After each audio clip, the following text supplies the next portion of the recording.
আসসালামু আলাইকুম রহমতুল্লাহি বারাকাতুহ। আলহামদুলিল্লাহ ওসসালাতু ওয়াসসালামু আলা রাসূলিল্লাহ ওয়া আলা আলিহি ওয়া আসহাবিহি ওয়া মান ওয়ালা। প্রিয় দর্শক, আপনাদের সবাইকে স্বাগত জানাচ্ছি জীবনের আলো তাফসীরুল কোরআন অনুষ্ঠান থেকে।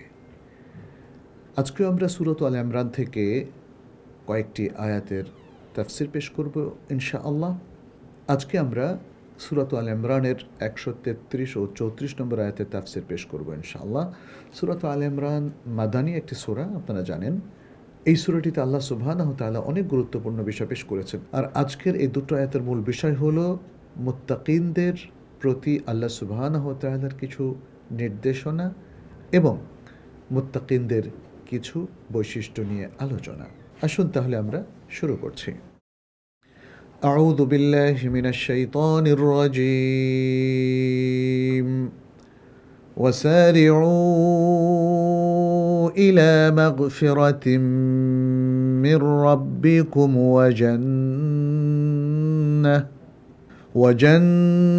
وجنة عرضها السماوات والأرض أعدت للمتقين الذين ينفقون في السراء والضراء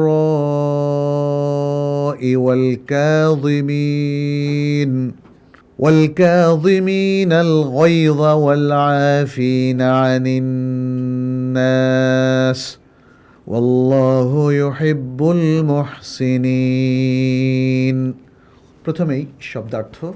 আল্লাহ সুবহানাহু ওয়া তাআলা বলছেন ওয়াসারিউ, আর তোমরা ধাবিত হও, ইলা মাগফিরাতিন, মাগফিরাত তথা ক্ষমার দিকে, মির রাব্বিকুম, তোমাদের রবের পক্ষ থেকে, ওয়া জান্নাতিন, এবং এমন জান্নাতের দিকে, আরদুহা, যার প্রস্থ হবে, আস-সামাওয়াতু ওয়াল আরদ, আসমান সমূহ এবং জমিন, উইদ্দাত, যা প্রস্তুত করা হয়েছে, লিল মুত্তাকিন, মুত্তাকিনদের জন্য, আল্লাযীনা, যারা, ইউনফিকুনা, ব্যয় করেন, অর্থাৎ আল্লাহর রাস্তায় ব্যয় করেন, ফিস-সাররায়ে, সুসময়ে, ভালো সময়ে, ওয়াদ-দাররায়ে, এবং দুঃসময়ে, খারাপ সময়ে, ওয়াল কাযিমিনা, এবং যারা সংবরণ করেন,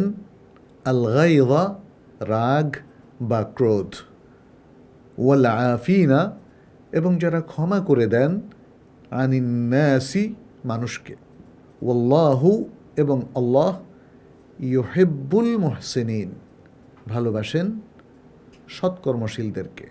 এবারে সরল অর্থানুবাদ। আল্লাহ সুবহানাহু ওয়া তাআলা বলছেন, আর তোমরা তোমাদের রবের পক্ষ থেকে ক্ষমার দিকে দ্রুত ধাবিত হও এবং এমন জান্নাতের দিকে ধাবিত হও যার প্রস্থ হচ্ছে আসমানসমূহ এবং জমিন, যা প্রস্তুত করা হয়েছে মুত্তাকিনদের জন্য, যারা সুসময় ও দুঃসময়ে আল্লাহর রাস্তায় ব্যয় করে থাকে এবং যারা ক্রোধ ও রাগকে সংবরণ করে এবং মানুষকে ক্ষমা করে দেয়।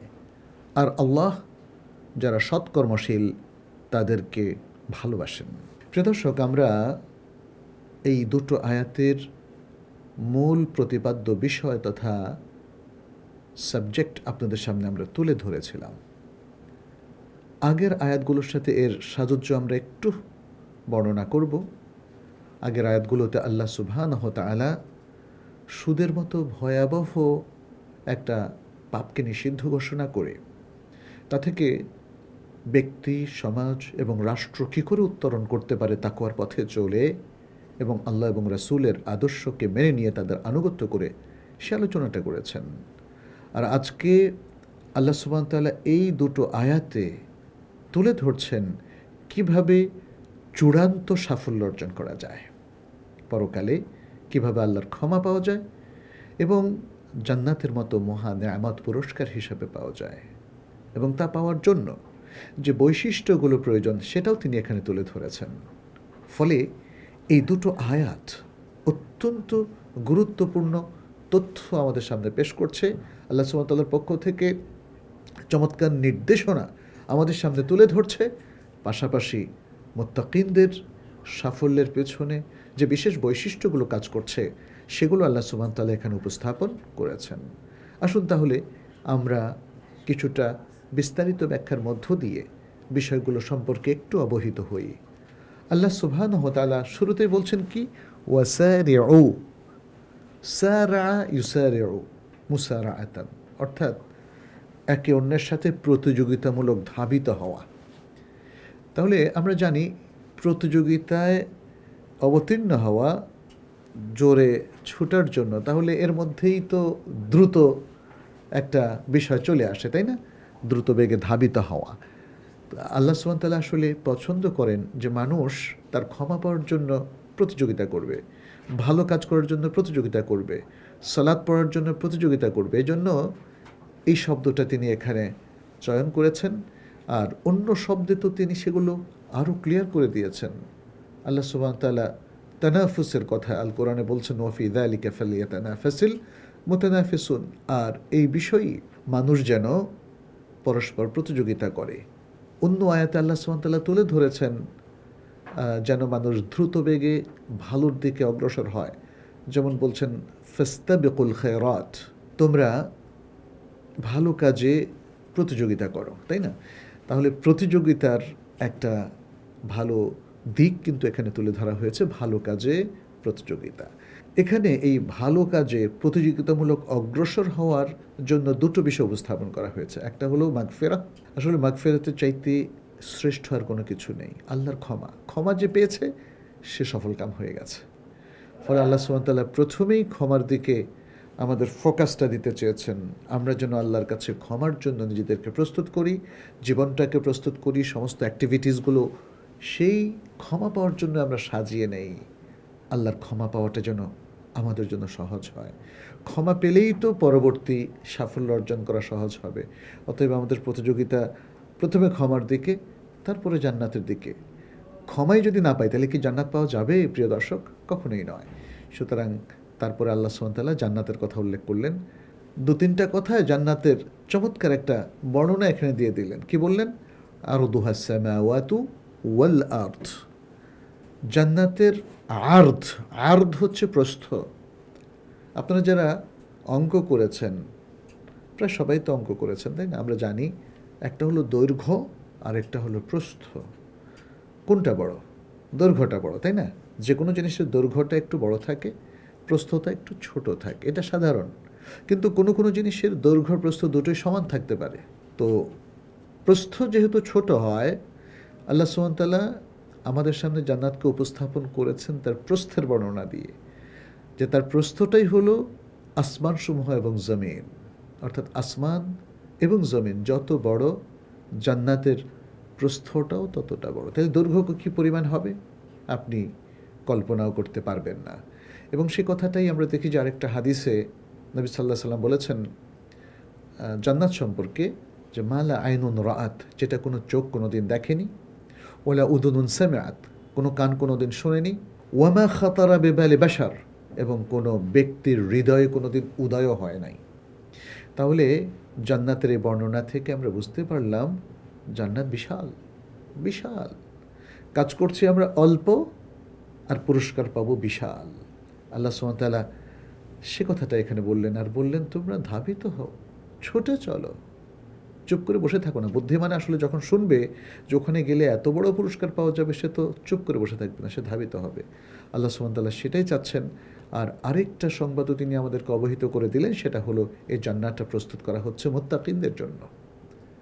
এর আগে তিনি কিন্তু বলেছিলেন জাহান্নামটা প্রস্তুত করা হলো কাফেরদের জন্য, অথবা কাফেরদের মতো যারা খারাপ কাজে সম্পৃক্ত হয় তাদের জন্য।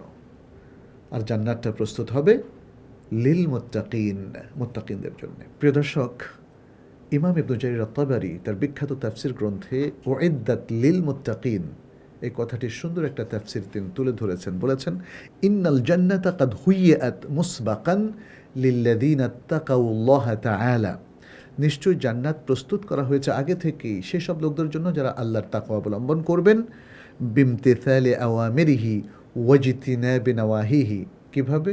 যে তারা আল্লাহর নির্দেশগুলো মেনে চলবে এবং আল্লাহর নিষেধকৃত বস্তুগুলোকে বর্জন করবে। ফাহুম আহলুহা ওয়া সাকিনুহা, তারা হলো সেই জান্নাতের আহাল, অধিকারী এবং সেখানে বসবাসকারী। সুবহানাল্লাহ। এটাই হলো উইদ্দাত লিল মুত্তাকিন, এই কথাটির অর্থ। এরপর আল্লাহ সুবহানাহু ওয়া তাআলা বলছেন মুত্তাকিনদের কিছু সিফাত কি হতে পারে। বলছেন আল্লাযীনা ইউনফিকুনা ফিস সাররাই ওয়াদ দাররাই ওয়াল কাযিবিনাল গায়দ। এখানে বেশ কয়েকটা বিষয় তিনি তুলে ধরলেন। একটা হলো দান খয়রাত সাদাকায় তাদের বৈশিষ্ট্য, আরেকটা হলো তাদের স্বভাবগত বৈশিষ্ট্য যে তারা ক্রোধকে দমন করতে পারে এবং তারা মানুষকে ক্ষমা করে দিতে পারে। তাহলে তিনটা গুরুত্বপূর্ণ বিষয় এখানে তুলে ধরা হলো। এর মধ্যে প্রথমটা হলো কি, আল্লাযীনা ইউনফিকুনা ফিস সাররাই ওয়াদ দাররাই, যারা ভালো অবস্থায় অর্থাৎ সচ্ছল অবস্থায়, আনন্দ উল্লাসের সময় যখন তারা থাকে সে অবস্থায়, এবং দুঃসময় অর্থাৎ বিপদে আপদে মুসিবতে সে পড়ে আছে, তারপরে এই উভয় অবস্থায় সে আল্লাহকে ভুলে না, উভয় অবস্থায় আল্লাহর পথে সে ব্যয় করে। তাহলে আয়াতের মূল বক্তব্যটা হলো যে তারা কন্টিনিউয়াসলি দান খয়রাত সাদাকা করে, আল্লাহকে ভুলে যায় না। মনে রাখবেন প্রিয় দর্শক, আমরা অনেক সময় আল্লাহকে ভুলে যাই বলে দান খয়রাত সাদাকার কথা ভুলে যাই। ইভেন আমাদের অনেকে যাকাতটাও কিন্তু ঠিকমতো দেয় না, নফল সাদাকা তো দূরের কথা। তাহলে এই জায়গায় একটু আমাদের মনে হয় থামা দরকার, একটু চিন্তা করা দরকার। আমি কি মুত্তাকি হতে পারলাম? আমি কি আমার দুঃসময়ে আল্লাহকে ভুলে গিয়েছি? আমি কি আমার সুসময়ে আল্লাহকে ভুলে গিয়েছি? মানুষ সাধারণত দুঃসময় আল্লাহকে একটু বেশি ডাকে আর সুসময় একদম ভুলে যায়, এবং সে তার সচ্ছলতার সময়ে আরও ভুলে যায় নানা পাপ কাজে সম্পৃক্ত হওয়ার মধ্য দিয়ে। আমরা এটা করব না প্রিয় দর্শক। আমরা আমাদের উভয় অবস্থায় আমাদের রবকে আঁকড়ে ধরে রাখব, তাঁর এবং তার রাসূলের আনুগত্য করব। ইমাম ইবনু কাসির রাহিমাহুল্লাহ মুত্তাকিনদের এই বৈশিষ্ট্যের ব্যাপারে একটা সুন্দর কথা বলেছেন। তিনি বলেছেন ফাআসবাহাল ইনফাকু সাজিয়াতান দাইমাতান লাহু। ইনফাক ফি সাবিলিল্লাহ, আল্লাহর পথে ব্যয় করা, এটা মুত্তাকিনদের একদম মানে অন্তর্নিহিত একটা বৈশিষ্ট্যে পরিণত হয়। তো আমাদেরও আসলে তাই করা উচিত, তাই না? এরপর আল্লাহ সুবহানাহু ওয়া তাআলা তাদের দ্বিতীয় বৈশিষ্ট্যের কথা বলছেন ওয়াল কাযিমিন আল গায়দ। ওয়াল কাযিমিন আল গায়দ মানে যারা তাদের রাগকে, ক্রোধকে, জেদকে তারা সংবরণ করে। এখানে ইমাম ইবনু জারীর রাহিমাহুল্লাহ তিনি বলছেন আন্নাহুম ইয়ামতালিকুনা আস-সাইতারাতা আত-তাম্মাতা আলা গাযাবিহিম মাহমা বালাগাত শিদ্দাতুহু। তাদের রাগ বা জেদ যত ভয়াবহ জায়গায় পৌঁছুক না কেন, তারা এই সকল ভয়াবহ অবস্থাকে তারা দমন করতে পারে, তার উপর তারা নিয়ন্ত্রণ রাখতে পারে। এটা খুব চমৎকার একটা বৈশিষ্ট্য। মুত্তাকিনরা আসলে আল্লাহকে যেহেতু মানে, অতএব আল্লাহর এই মানার সাথে সঙ্গতি রেখে তারা তাদের জীবনের সকল কিছুকে নিয়ন্ত্রণ করে। একজন ব্যক্তির প্রতি রাগ করে তারা তাকে জুলুম করবে না, তারা ব্যক্তিকে ক্ষতিগ্রস্ত করার অভিপ্রায়ে তারা অন্যায় কাজ করবে না।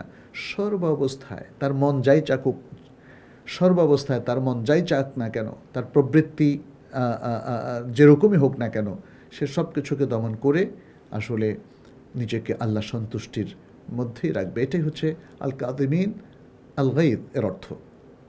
এটাই হচ্ছে আল কাযিমিন আল গায়দের অর্থ। তার মানে রাগ করে যেমন আমরা অনেকে দেখি যে স্ত্রীকে তালাক দেয়, আবার মহিলারা রাগ করে বাসনকোসন ভেঙে ফেলে, ঘরের মধ্যে তুলকালাম কাণ্ড ঘটিয়ে দেয়, কিংবা রাগ করে একদল আরেক দলকে খুনোখুনি করে মারে। এই জায়গাগুলো আমাদের সবাইকে সংবরণ করতে হবে। তাহলে সংবরণ করলেই দেখবেন যে আপনি আল্লাহ এবং রাসূলের পথে থাকতে পারবেন, সংবরণ করলেই আপনি তাকওয়ার পথে থাকতে পারবেন। এজন্য এটা মুত্তাকিনদের অন্যতম বৈশিষ্ট্য। এরপর আরেকটা বৈশিষ্ট্য নিয়ে আল্লাহ সুবহানাহু ওয়া তাআলা এখানে আলোচনা করেছেন, ওয়াল আফিনা আনিন নাস। ওয়াল আফিনা আনিন নাস, মানুষকে ক্ষমা করে দেওয়া। মানুষের সবার অবস্থা তো একরকম নয়, কেউ জেদি, কেউ এমন, কেউ সেমন। এইভাবে নানা রকম নানা ক্যাটাগরিজের মানুষের সাথে মুআমালা করতে গেলে দেখা যাবে আপনি যদি সবার দোষ ধরে বসে থাকেন, নিজের রাগকেও যেমন সংবরণ করতে পারবেন না, আবার তার প্রতি ইনসাফও করতে পারবেন না। সুন্দর বিনয়ী ব্যবহার আপনি করতে পারবেন না। তাহলে বিনয়ী ব্যবহারের জন্য আরেকটা গুরুত্বপূর্ণ বৈশিষ্ট্য হলো মুত্তাকিনদের জন্য মানুষকে ক্ষমা করে দেওয়া।